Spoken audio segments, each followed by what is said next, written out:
Keith Haring was an American artist born in Pennsylvania in 1958. As a child, he loved drawing and was interested in the cartoons of Disney and Warner Brothers and the illustrations of Dr. Seuss and Charles Schulz. In 1978, he moved to New York, where he enrolled in the School of Visual Arts. In the School of Visual Arts, or SVA, Haring studied semiotics and started to experiment with video and performance art. He also started drawing compulsively, as well as writing to record his thoughts as part of his process, and would continue to do so throughout his career. In 1978, Haring was introduced to Jean-Michel Basquiat, who was producing literary graffiti in New York, and who would also go on to have a very successful art career. Basquiat and graffiti culture in New York would inspire Haring to produce interventions in the public realm. Haring made use of any resources available to him and would display his work in the hallways without permission to be viewed by all staff and students. Haring was proud of his work and wanted to share the visual language he was developing with as many people as possible. Haring found the large audience he was looking for in subway posters, which were being covered up with black paper between advertisements, which he transformed with chalk. Haring would produce these quickly, creating as many as 30 in one day. Like much of his art to follow, these drawings were impulsive, unplanned, and full of energy. The drawings were easy to read symbols and were made of high-quality, confident lines. They were instantly recognizable and admired by the audience of millions who passed through New York's subways daily. Haring was prolific in his output, displaying 51-man shows, painting 45 murals, and creating a total of over 10,000 art pieces in his lifetime. This was the result of his drive to create, as well as his free-form process, composing his ideas of a number of repeatable symbols. His symbols were people, babies, dogs, angels, crosses, and atomic symbols, among others, and they were at all times in motion, dancing, glowing, barking, performing sexual acts, and interacting. Haring's work is above all energetic, and was inspired by the culture he was part of. New York in the late 1970s and 80s was poor, mostly comprised of economically deprived minorities, gay people, and creatives, and the culture formed from the young people from these different backgrounds having freedom to express themselves within the city. Breakdancing, rap, graffiti, DJ, dance, and club culture all mixed in these conditions, and Haring was living among this and contributing to it. He loved music and dance, and this dynamism and immediacy was captured as Haring would paint, listening to music, whether in a studio or on the street. Haring would go to a club named Paradise Garage, where he was introduced to Grace Jones, one of a number of performers he would paint. He also produced art for the club after talking to one of the owners.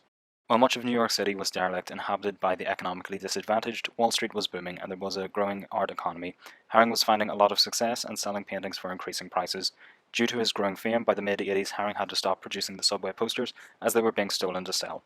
Haring was unhappy with the fact his work was becoming less accessible to the masses. On top of this, he was beginning to see more and more knockoff merchandise with his images being produced, and even started collecting these himself. Together, these factors influenced Haring to open the Pop Shop in Soho, a store where he could sell work at affordable prices to all his fans. Haring was a challenge to the art establishment. Pop Shop was a critique of the art market by circumventing it. Due to its popularity and accessibility, many critics considered Haring's art to be low art, with one going as far to describe it as fast food. The art establishment saw his actions as bringing the art down, but he saw it as bringing people up to be included in art spaces.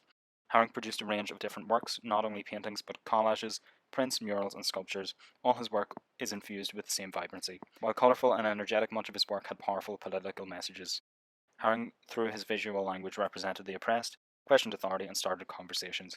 It was public and outward-facing art, challenging racism, inequality, and homophobia. Haring was working at the time when the AIDS epidemic had started to hit New York City. Haring contributed to vital awareness and education campaigns, while the US government denied the severity of the public health crisis, placing blame on the gay community and intravenous drug users who were the most at-risk groups and refused to act. At the time, a positive diagnosis was a death sentence. Haring stated in a journal entry in 1987, "I'm quite aware of the chance that I have or will have AIDS. My friends are dropping like flies, and I know that it is only divine intervention that has kept me alive this long.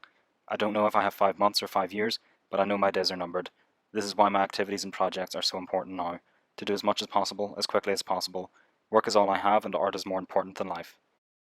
He was diagnosed later that year at the age of 29. Haring's approach to his own impending death is powerful, and he sees it from the perspective of productivity. Seeing his ideas realized is what matters to him. He held the view that no matter how long he lived, there would always be things remaining undone, and in this way accepted his fate and worked as much as he could with the time he had. In 1989, he was invited as one of 50 artists to decorate the interior of the New York Gay and Lesbian Center. He chose to paint the men's toilets, where he produced Once Upon a Time. The piece was produced in one day, without planning, and depicts sexual acts. The piece invokes the freedom of gay sexuality Haring experienced in the late 70s before the AIDS outbreak. It is a celebration of this freedom and a reminder for those who survived this time and for those who follow. In the final year of his life, when suffering from AIDS-related complications, he drew a number of images depicting pain and death, often featuring a bird motif, nails, and angular lines. Haring worked with charities throughout the world, right up until his death in 1990. He worked with people from all backgrounds and promoted artistic expression to children through workshops and collaborative murals. He died of AIDS-related complications at the age of 31.